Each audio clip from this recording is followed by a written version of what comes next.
आधा किलो मैंने कीमा लिया है। कीमे को भी मैं देगची में डालती हूँ और बाकी चीज़ें इसके दौरान ही पकाने के दौरान ही बताती। कीमा पकाने के दौरान ही बाकी चीज़ें मैं आपको बताती जाऊँगी साथ में। कीमा मैंने पकाने के लिए रख दिया है, इसमें मैंने कोई तेल वग़ैरह ऐड नहीं किया है। कीमा आप देख रहे हैं ये ख़ुद ही पानी अपना छोड़ रहा है, क्योंकि पानी भी इसको फ़िलहाल इसमें पानी ऐड नहीं करना है हमने, ठीक है ना?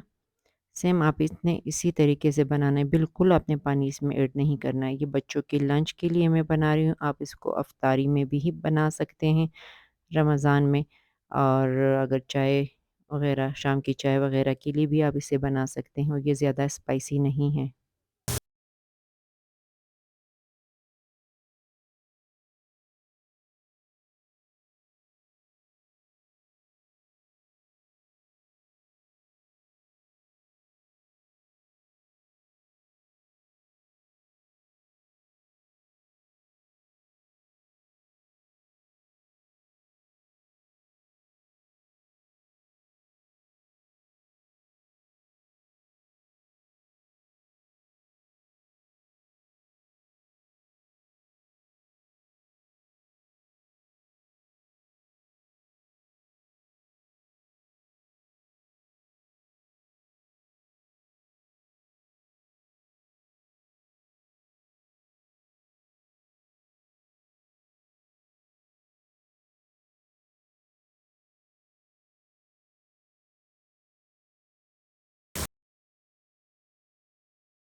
बस मैंने कीमे में पानी डाल लिया है, अभी पकाने के लिए रख देती हूँ।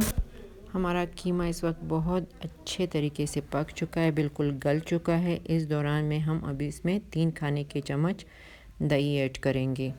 अगर आपके पास दही ना भी हो तो कोई बात नहीं, आप ना डालें।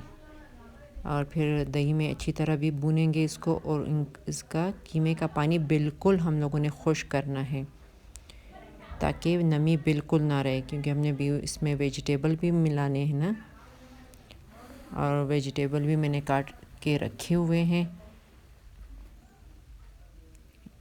अभी साथ ही साथ मैं इसका पानी खुश्क करती जा रही हूँ, और बिल्कुल खुश्क करना है इसका पानी। बस जैसे ही पानी खुश्क हो जाता है हम वेजिटेबल इसमें डाल देते हैं। ये मैंने 6 गाजरें ली हुई थी और 2 शिमला मिर्च लिए हुए थे। गाजरों को और शिमला मिर्च को मैंने पका लिया था, थोड़ा सा सिरका ऐड कर लिया था इसमें, और नमक भी था, और साथ में एक बड़ी अदद मैंने प्याज ली थी, इनको भी मैंने काट लिया था। मैंने प्याज और गाजरें, शिमला मिर्च कीमे में डाल लिए है। अभी 3 से 4 मिनट मैं इसमें भूनूंगी कीमे के साथ, ताकि इनका जायका एक दूसरे में अच्छी तरह मिक्स हो जाए।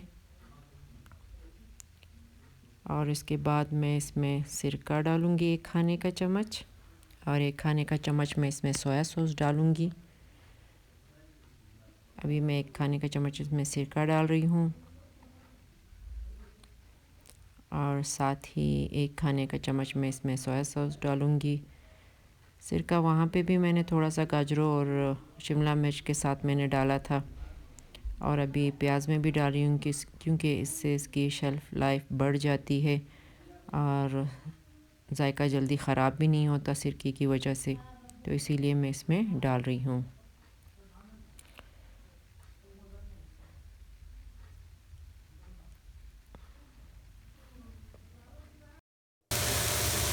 वैसे तो इसका जायका वैसे भी इतना अच्छा था।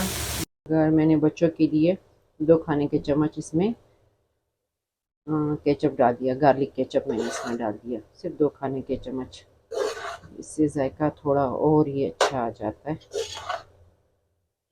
ठीक है,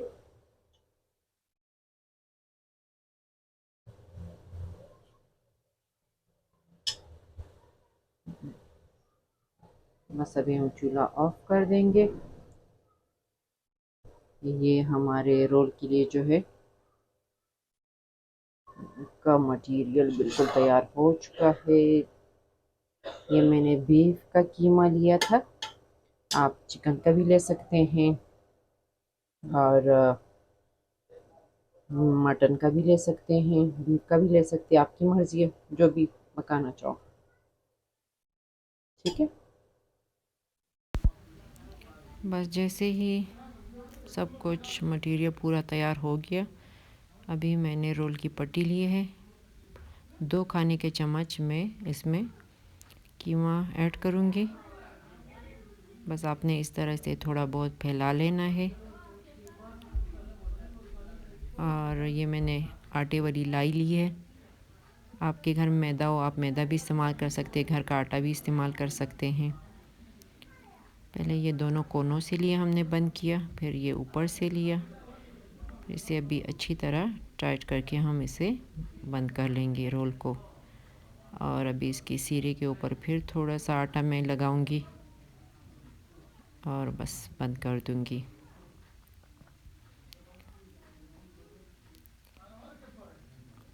ये जी हमारा रोल बिल्कुल तैयार हो चुका है।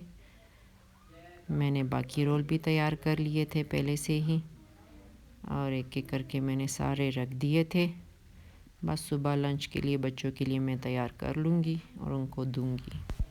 ये जी सुबह हो चुकी थी, मैंने बच्चों के लंच के लिए इनको दे दिए थे इनके लंच बॉक्स में।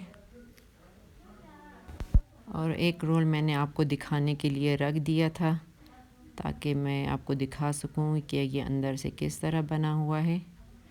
आप ज़रूर ट्राई कीजिएगा और मुझे बताइएगा कि आपको ये कैसा लगा। इंशाल्लाह दूसरी रेसिपी में फिर मिलेंगे। ओके, अल्लाह हाफिज़। मेरे चैनल को लाइक कीजिए, सब्सक्राइब कीजिए और शेयर कीजिए। और मुझे कमेंट्स में ज़रूर बताइएगा कि आपको ये रोल कैसे लगे।